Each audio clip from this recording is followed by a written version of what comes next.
Oke, langsung Langsung aja ya. Oke, Guys, salam mania ya.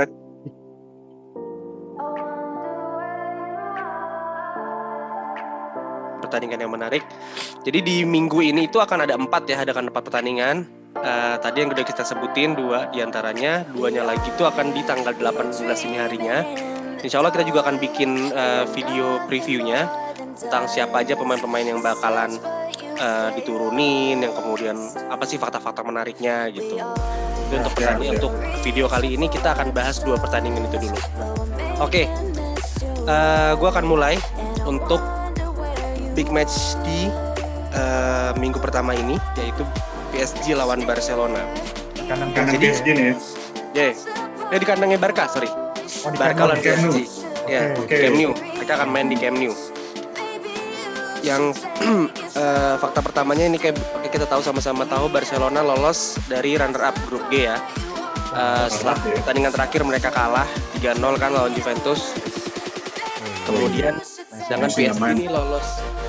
Ya, tapi ada Ronaldo main nih. Oke, kita ngebahas itu. Oke, PSG-nya lolos dari grup H, statusnya juara grup. Nah, jadi menarik nih di sini pertemuan terakhir kedua tim nih yang kita sama-sama tahu juga. Kalau flashback tahun 2017, ini pertandingan yang cukup memorable karena di leg pertama itu PSG menang 4-0 nih di Parc des Princes, ya kan? Begitu datang ke Camp Nou, Barkanya menggila, menang 6-1. Tapi waktu itu ada Neymar. Sekarang Neymarnya kan ke PSG nih. Oke, terus kita bahas fakta selanjutnya. PSG belum pernah menang di Camp Nou. Jadi kalau berdasarkan statistik, cuman ada satu tim Prancis doang nih yang pernah menang di Camp Nou, yaitu si FC Metz 1984. Tahun 1984 mereka menang ya, udah lama banget. Jadi belum ada satupun tim Prancis yang pernah menang di Camp Nou. Terus PSG selalu kalah di 6 pertandingan mereka ketika datang ke Spanyol. Jadi secara statistik cukup membuat PSG ini kurang diunggulkan. Gitu. Ditambah kita tahu berita terakhirnya, reunian antara Neymar sama Messi di Camp Nou ini nggak bakal kejadian. Kenapa tuh? Salah satu yang bakalan kurang pas lah ya. Ada cedera. Jadi Neymar, aku lupa jenis cederanya apa. Pokoknya waktu kejadian mereka ikut piala bukan liga sih, pokoknya piala di Prancis lah. Gitu. Yang kira dia ditarik di menit 60 digantiin sama Mbappe. Cederanya cukup berat sih, makanya nggak bakalan bisa main gitu. Iya, sayang banget sih. Padahal gue udah tunggu-tunggu bakalan seru nih gitu, karena ini Camp Nou meskipun gak ada penonton ya, tapi bakalan jual beli serangan banget pasti. Terus Koeman, ada fakta unik lagi. Koeman sendiri baru menang 1 kali lawan Pochettino dari 7 pertemuan mereka. Gitu. Bukannya aku lupa pas kapan ya. Cuman kalau secara statistik mereka itu pokoknya 1 kali menang si Koeman lawan Pochettino, 2 kali seri, 4 kali kalah. Jadi kalau dari statistik tim, Barca diunggulkan, tapi kalau dari statistik pelatih, ini Pochettino diunggulin nih. Nah, unik kayak gitu. Jadi masing-masing punya keunggulannya nih. Menurut gue bisa nggak sih nih si Pochettino bakalan ngalahin Koeman lagi gitu kan? Tapi dengan skuadnya Barca nih, bukan skuadnya yang dulu mungkin Spanyol gitu kan. Terus, nah itu dia yang jadi sedikit pertanyaan dan jadi ditunggu-tunggu sebenarnya gitu. Terus fakta-fakta lainnya tuh tim yang dilatih Pochettino nggak pernah menang di 8 pertandingan lawan Barca. Nah ini unik lagi. Jadi dia lawan Koeman dia menang, tapi lawan Barca 8 pertandingan nggak pernah menang, siapapun pelatihnya gitu. Dan dari beberapa riset yang gue baca, dari beberapa berita yang gue baca, untuk salah satu faktor yang bisa ngunggulin si PSG di pertandingan itu malah si wasit.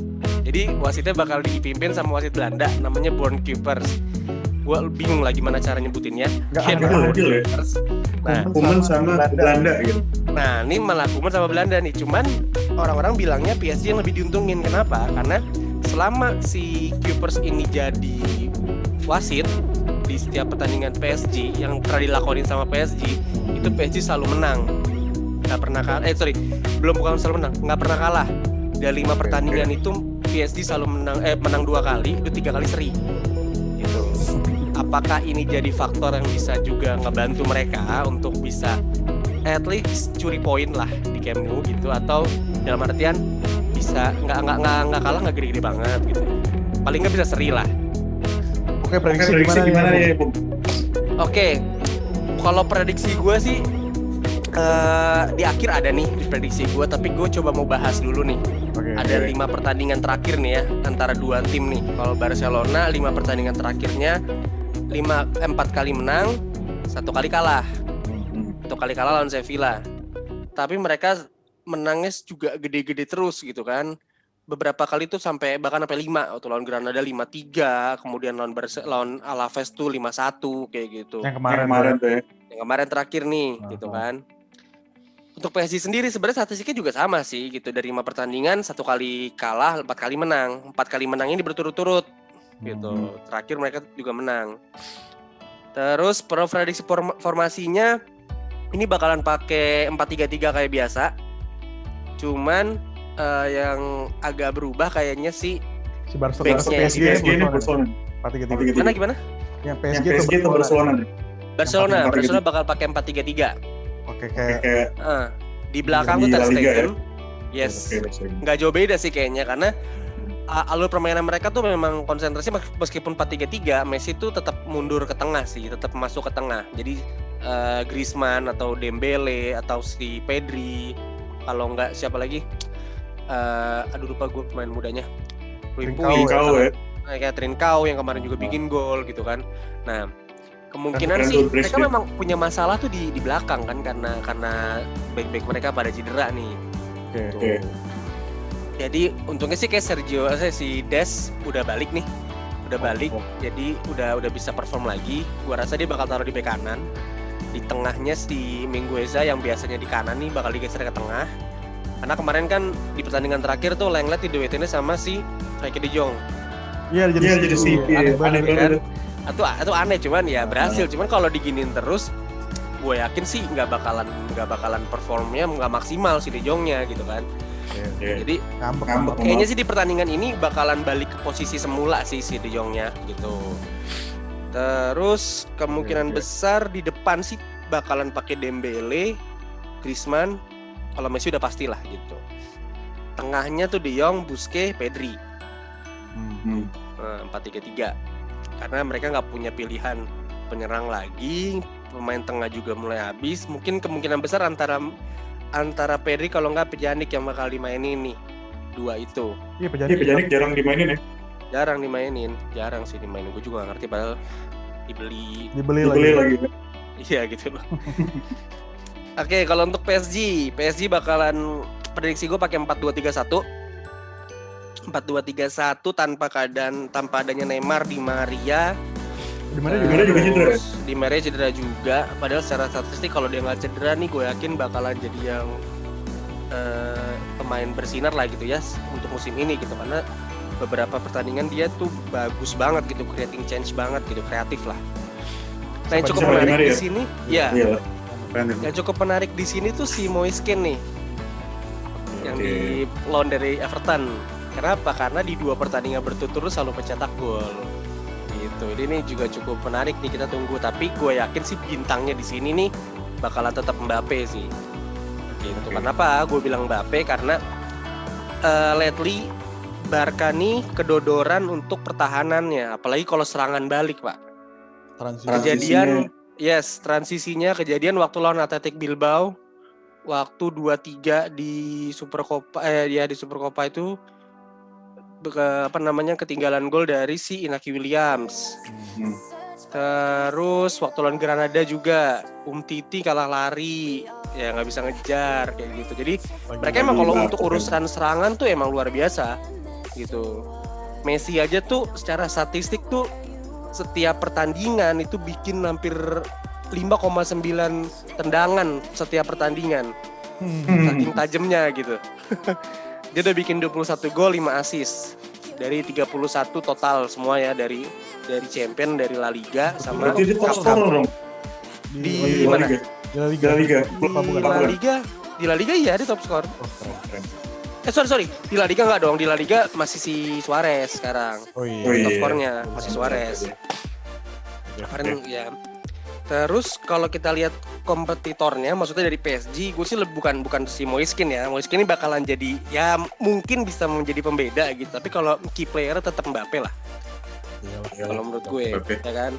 Kecepatannya tuh bikin repot pertahanan. Tadi gue bilang kalau mereka main counter, Barca bakalan susah nih untuk nutup pergerakannya Mbappe gitu kan. Dia dari 36 pertandingan yang udah dilakuin sama PSG di 2020-2021 ini udah 24 gol, 10 assist gitu. Emang rata-rata tembakannya masih di bawah Messi, sekitar 3 lah per pertandingan.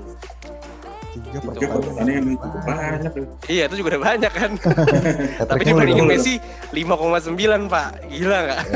Oh enggak Gue liat pertandingan waktu dia lawan belum banyak gol banget juga. kena tiang Pak. Gitu. Terus kalau dilihat asisnya cuma 5, tapi itu cara mainnya Messi tuh kadang sekarang udah nggak langsung direct assist. Jadi bikin key pass gitu kan. Kayak kemarin dia ngasih ke Griezmann nyundul balik gitu kan ke Trincao gitu. Bikin gol jadinya. Jadi nggak langsung direct kayak gitu. Gua rasa kemarin gue pikir wah udah habis nih musimnya gitu kan, udah ngambek nih Messi nih, ternyata makin gacor nih. Iyalah ada faktor internalnya juga lah ya. Karena Yes. udah berapa Bartomeu udah cabut ya kan. Iya udah cabut. Cuman berhasil meyakinkan Messi. ya kan? Ya kan? Bener-bener setuju gue. Dan Oke, yang oke. gue salut sih sama Koeman itu dia tuh bisa memadukan si pemain-pemain muda ini di kondisi keterbatasan, nggak bisa lagi beli pemain Finansial nih. lah. Ya, ada finansial, Gawat itu. kemudian cedera pemain-pemainnya gitu kan. Ya itu. Jadi kalau sekarang kita lanjut ke prediksi gue pegang Barca sih. Sekitar Oke. 2-1 lah. 2-1 Barca menang. Menang Menang tipis tipis lah ya. Menang tipis karena gue yakin PSG juga nggak diam-diam aja nih gitu kan. Gak mau aja dibantai lah istilahnya lah kalau bisa gitu. Oke. Karena mereka tuh kan namanya tandang, jaga-jaga kan gitu kan. Jangan sampai kalau bisa rebut goal away lah gitu kan. Iya, Biar Iya, nanti benar. ketika main tinggal seri aja gitu. Oke, itu gue dari prediksi Barca lawan PSG di Champion 16 besar minggu ini. Oke. Gimana kalau menurut lo gimana? Dari apa yang Apa nih? gue Apa nih? jelasin kira-kira menurut lo siapa yang bakalan, atau prediksi lo lah gimana pertandingannya bakalan seketat apa nih? Ini seru Ini sih. seru emang. sih emang. Ini kan Ini kan mengulang champion yang 2 tahun lalu ya. Iya 2 tahun lalu, 3 tahun lah 2017 ya. Oh 3 Oh, tahun. 3 tahun. Iya 3 tahun Oke. lalu lah. Kalau Kalau menurut gue sih Barca and PSG gue setuju. Barca lebih unggul. Karena memang ada ada satu sisi pembedanya ini adalah Messi lah ya. Kalau Kalau yang yang gue takutkan adalah ketika Messi ini ditarik atau misalkan nggak main atau cedera gitu. Kalau dia masih full time, gue gue yakin sih Barca lebih unggul. Karena Karena kalau dari PSG sendiri apa namanya serangan-serangannya itu banyak kan ya emang memang mengandalkan counter attack. Jadi memang lebih sepak bola direct lah ya. Tapi di Pochettino sendiri sih apa namanya ya ini level Inggris lah ya. Gimana Tottenham dipoles ya, dan memang taktiknya lebih banyak dan variatif. Gitu. Jadi ini akan menarik. Mungkin di leg 2 lebih menarik lagi dari leg 1 ya. Pasti sih. Kalau jaraknya tipis. Tapi kalau udah kebantai sih ya udah. Cuman kalau gue pikir kalau kita nggak tahu nih, Neymar kan belum keluar nih reportnya dia cederanya tuh seberapa bakalan lama menepinya gitu kan. Kalau misalkan dia bisa comeback pas lagi leg kedua, itu kan juga jadi penentu menurut gua gitu, karena pemain kayak macam Neymar, Messi ini tuh bener-bener bisa membuat perbedaan banget lah gitu di tim. Itu karena sejauh ini kayak contoh lah kita lihat di Barca gitu, meskipun pemain mudanya banyak, cuman dia bener-bener jadi motor sih. yang bener-bener bikin bingung banget lah tuh back mau ngapain gitu musuhnya kan, semua ngepung dia, yang lain kosong kayak gitu. Jadi ini yang bakalan apa namanya bikin pertandingan Barca PSG ini menarik sih kalau menurut gue. Oke. Berarti lanjut, kita sama-sama sepakat ya. Sepakat lah ya Kita kita ya. ngunggulin Barcelona ya Di di leg 1. Leg 2 belum tahu. Leg 2 belum. Oh, Running of Time. Oke, sekarang gimana nih? Oh, gue ya sekarang ya? Yes. Aku pengen denger nih perkenalkan gimana sih Leipzig sama Liverpool nih menurut lo nih. Oke, perkenalan gue belum mau kenalan nih. Gue kayak Mancano ya, baru mulai di YouTube. Kita tahu ya, ini belum pernah ketemu nih Leipzig sama Liverpool. Jadi agak susah kalau dibandingin pelatihnya si Julian Nagelsmann and siapa tuh Liverpool? Jurgen Klopp. Jadi oke, mereka Jerman tapi aduh susah juga kalau di head to head begitu ya. Mungkin gini aja deh. Leipzig tuh berkali-kali ya bisa memenangkan pertandingan di home. Oke. Ketika IPL bertandang di markasnya Leipzig, gitu aja. Oh, Tottenham gitu. di musim lalu Leipzig is semifinalis, men. Semifinalis tuh keren banget. Siapa jurus nama Leipzig gitu loh. Dan kemarin oke lah dibantai MU 5-0 di babak penyisir. Iya. Itu ngaco banget sih. Itu ngaco sih. Emang MU juga dibantai, Pak. Gila. Itu benar-benar emang bikin MU naik besar kepala banget sih. Tapi memang berhasil ya diredam di kandangnya Leipzig 3-2. Alhasil Leipzig keluar, MU nggak lolos, balik ke Europa League. Itu epic sih, itu keren banget sih. Katanya apa? Gue inget banget kata-kata admin Twitter MU. Gini doang nih klub neraka. Oke, ini deh. Kayak udah dihapus kali ya. Jadi emang agak susah menghead-to-headkan mereka. Cuman begini, ini lucunya nih, kita ada fakta menarik nih, di mana rakyat Jerman ya, itu nggak mau Liverpool main di Jerman gitu. Akhirnya tau nggak, mereka main di tengah tuh di Puskas Arena. Gitu, kenapa tuh? Nggak boleh nggak? Di Inggris tuh lagi ada ya nggak tahu isu atau berita ya, mungkin ini it's the fact ya. Itu ada virus mutan baru dari COVID-19 gitu. Oh, mutasi baru COVID-19 ya? Benar. Oke. Jadi ini cukup aneh ya, maksudnya mungkin yang feel like home mungkin si Gulaksi aja kiper dari Leipzig. Oke, dia orang Hungaria ya. Mungkin keluarganya pada nonton kali ya, insya Allah doain. Nobar ya. Nobar bareng. Sama Gulaksi doang gitu. Oke. Kita lihat Julian Nagelsmann ini udah bener dia pelatih yang udah bener membuat sejarah baru ya, record baru. Dia umur baru 33-34. Dia diplot dan langsung masuk 4 besar Bundesliga, kemudian jadi masuk UEFA Champions League kan. Dan bisa semifinalis di musim lalu kan. Luar biasa sih. Satu lagi, dia nggak habis pikir ketika Werner cabut ke Chelsea, kemudian pemain-pemain seperti Werner, terus Naby Keita sekarang ada di Liverpool tapi nggak dimainin kan. Werner juga sekarang kondisinya nggak bagus amat, nggak kayak pas kemarin kan. Iya. Dia berhasil meracik formula baru, dia beli Sorloth. Pemain Denmark kalau nggak salah. Jadi sekarang dia dipakai sebagai striker utama. Karena biasanya nih, gue bahas dulu ya. Ini di Leipzig dulu ya. Enakan. Leipzig sendiri tuh baru 5 pertandingan, 1 kali kalah, 4 kali menang berturut-turut di Bundesliga. Mungkin Bundesliga sama Liga Cup-nya ya, gue nggak tahu. Dan ini dia siap lah, lebih prepare karena pemain-pemain mudanya itu dia langsung kayak Chelsea, dia beli banyak tapi muda-muda semua. Terakhir dia beli Szoboszlai, Pak. Szoboszlai yang sama-sama rating juga tuh, tapi di Austria. Iya. Jadi ada 3 tim ya, di ini ada New York Red Bull, Salzburg dan Leipzig, RB Leipzig. Nih dia udah bisa main nih di Champions si Szoboszlai. Szoboszlai ini kayaknya kalau diprediksi beberapa website ya kayak football itu kayaknya belum bisa main deh. Oh belum bisa. Belum bisa main ya.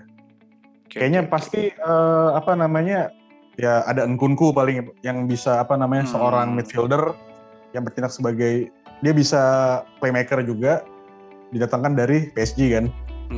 Jadi memang dia masih pemain muda, hobinya gitu. Emang rata-rata pemain muda tuh pemain di Leipzig itu 23 tahun, Mbak. Muda banget sih itu parah. Jadi U23 ya jadi. U23 Jerman gitu ya. U23 Bundesliga ya. Nah yang unik nih, formasinya tuh aneh-aneh, Mbak. Kemarin tuh gitu? baru lawan Augsburg. Tuh 3-3-2-2, Mbak. Apaan tuh formasinya? Jadi dia biasa menempatkan 3 back. Dimana Klosterman sering main, Klosterman dan Upamecano itu pilar dua. Awalnya kemarin sama Konate mungkin cedera ya, jadi sekarang Klosterman. Dimana punya speed dan mereka bermain seperti City sebenarnya. Back yang maju, membantu serangan, membantu build up. Itu uniknya Leipzig. Cuman memang pemainnya tergolong muda dan minim pengalaman, tapi stamina mumpuni. Mungkin pemahaman taktik mungkin masih ya lagi diracik terus lah sama si pelatihnya ya. Jadi untuk mendekati City ya masih belum lah ya. Iyalah. Cuman Liverpool bisa waspada nih karena Leipzig itu semi City lah. Gitu sih. City. Oke. City cabang ini ya Jerman ya. Cabang Jerman ya. Karena apa namanya backnya itu kemana-mana gitu. Dia bisa build up. Ya kan kita bisa kadang-kadang bisa di depan, bisa ngegolin gitu kan kayak John Stones-nya City kan. Emang back ini punya speed yang kenceng berarti ya. Pemain tipenya tipe pelari ya. Back-nya Leipzig ya. Dan tipe-tipe operan bagus ya, passing akurat ke depan. Kalau mungkin, gue bahas inilah paling kemarin sih pas main di Liga Champions ya, biasanya sih mereka bermain dari sayap, di mana ada Angelino sama Hendricks. Angelino di kiri yang sudah dipermainkan dari City sama Hendricks, kiri dan kanan kan. Nah tapi mereka butuh tumpuan di pemain tengah, di mana MU berhasil mengisolasi lini tengah. Tapi dulu ada Pogba. Nah sekarang nih ruginya adalah Liverpool tengahnya benar-benar nggak jalan, Pak. Tengahnya lagi nggak jalan ya. Kemarin Curtis, kita tahu lah, Curtis Jones nggak jalan. Curtis Jones masih, sayang banget sih ya. Gue bingung tuh orang dimainin terus sih. Makanya, karena memang nggak ada pilihan. Iya kan sih. Henderson jadi back, ya kan. Yang Alcantara nggak perform, Pak, sama sekali. Nggak perform banget ya, gue nggak ngerti tuh orang. Sayang banget. Jadi memang itulah tipe permainannya, karena butuh lini tengah, ya lihat ya kalau City lah, tengahnya itu menyuplai bola, jadi dia bentuk seperti inti mataharinya pemain-pemain yang nggak menginya gitu, main sayap dia bisa main wide back di belakang, nyambut bola, permainnya seperti itu memang. Oke, mungkin agak susah ya untuk Liverpool ya, karena memang ini semi City kalau prediksi gua ya. Kayak formasi paling ya 3 back lah, mungkin 3-4-3 atau 3-3-2 mungkin dimainin lagi sama dia ya. 3-4-3 sih paling. Karena dia biasa kolaborasi antar 2 CAM.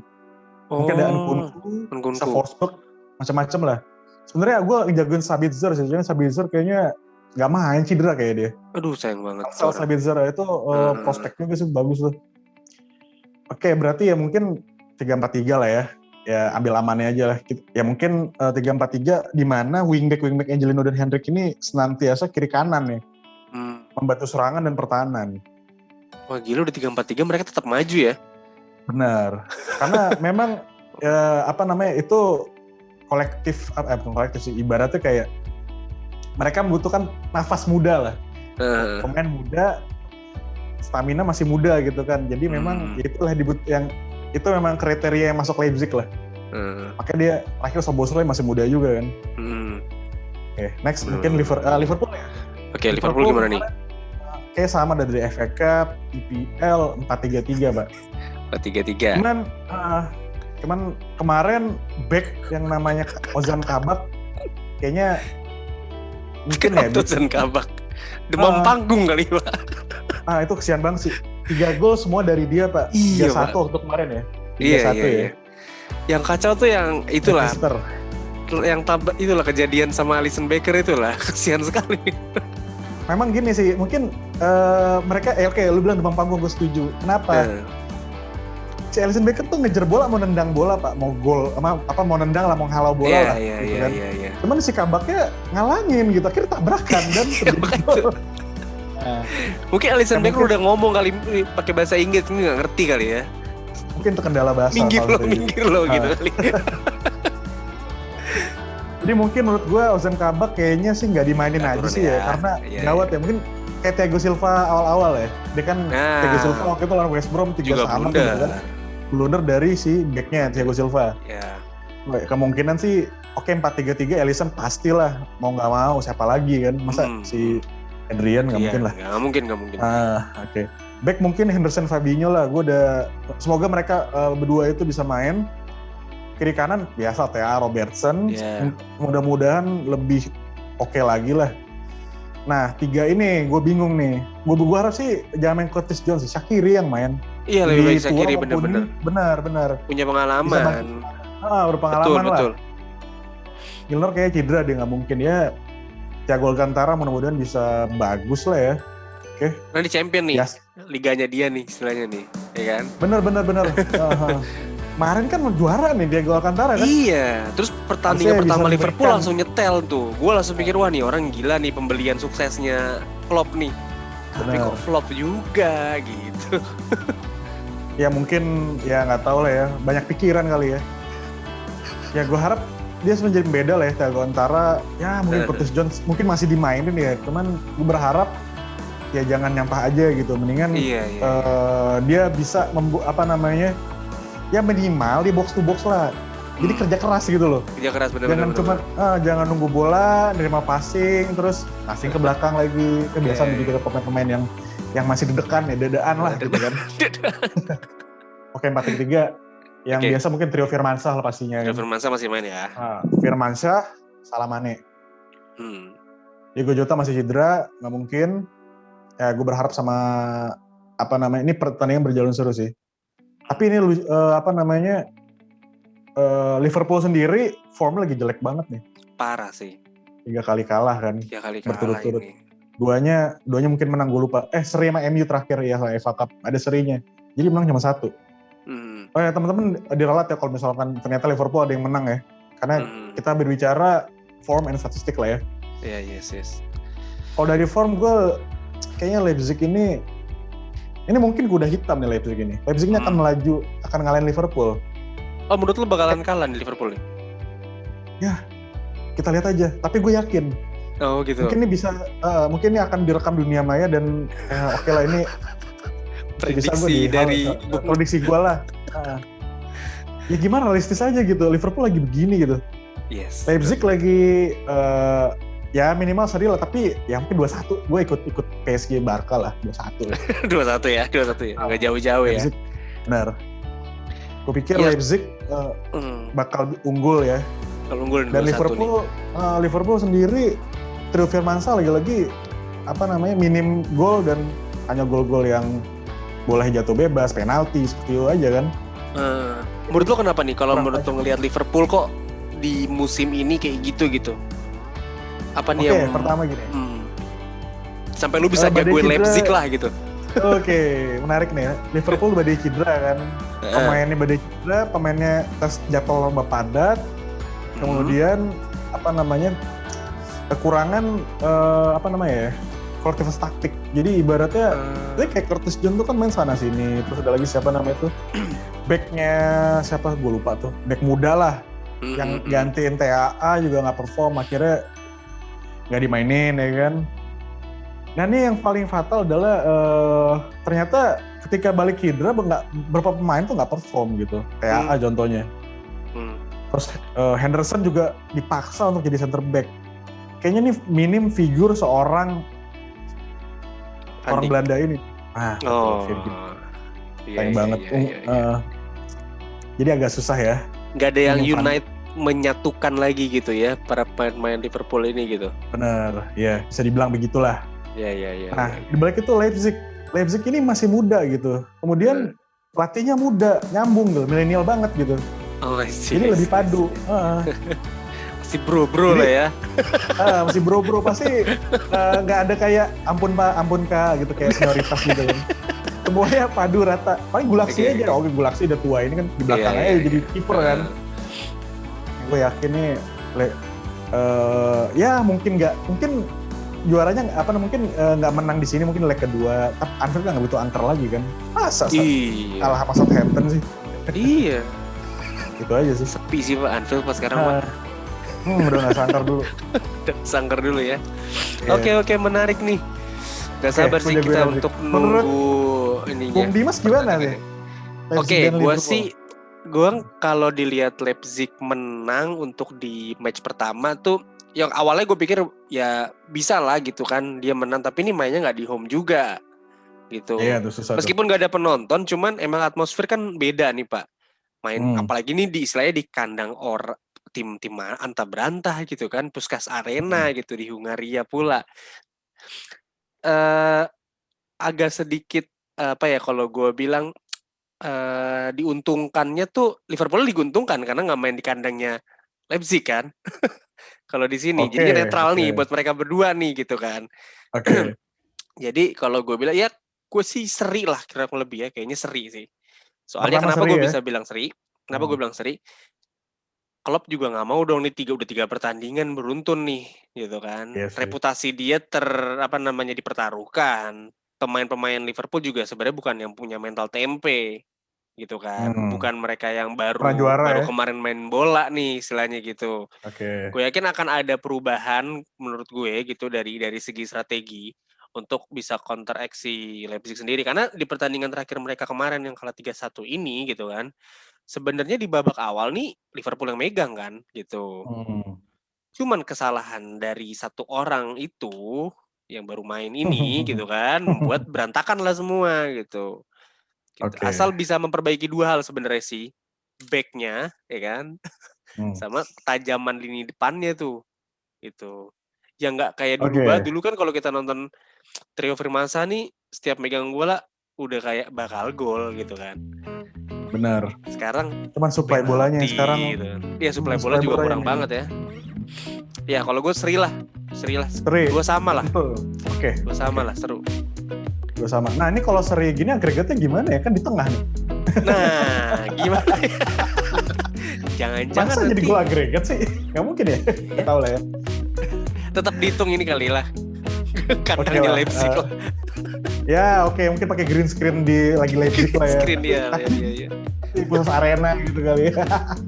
Main FIFA aja kali ntar pilih. Oke, guys, teman-teman semua, ini menarik ya. 2 pertanyaan ini kita udah bahas banyak nih, detail dan form ya. Jadi kalian bisa menentukan sendiri nih. Jagoan kalian bisa kemungkinan siapa yang menang, siapa yang kalah ya kan. Yes, betul. Oke, kalau gitu kita akan bahas lagi ya. Insya Allah besok kita bahas lagi untuk 2 pertandingan di minggu ini antara siapa aja Pak? Juventus ketemu? Porto versus Juventus. Oh iya, Porto lawan Juventus ya. Ronaldo ketemu Pepe nih. Nah, itu seru nih. Kita akan bahas 2 quest. Berantem nggak nih berdua nih? Penalti sih kayaknya. Ronaldo kayaknya. Ronaldo. Oke, terus yang seru juga ini antara Sevilla lawan Dortmund. Oke, Dortmund lagi ancur-ancuran, Sevilla-nya lagi bagus banget, ya kan? Bagus ya, benar-benar. Tapi sebenarnya kalau based on statistik mirip-mirip nih. Nah, besok kita bahas deh gimana detailnya nih. Penasaran kan? Nah, besok kita bahas dah. Oke. Sip. Thank you buat waktunya. Ya. Bye. Thank you. See you.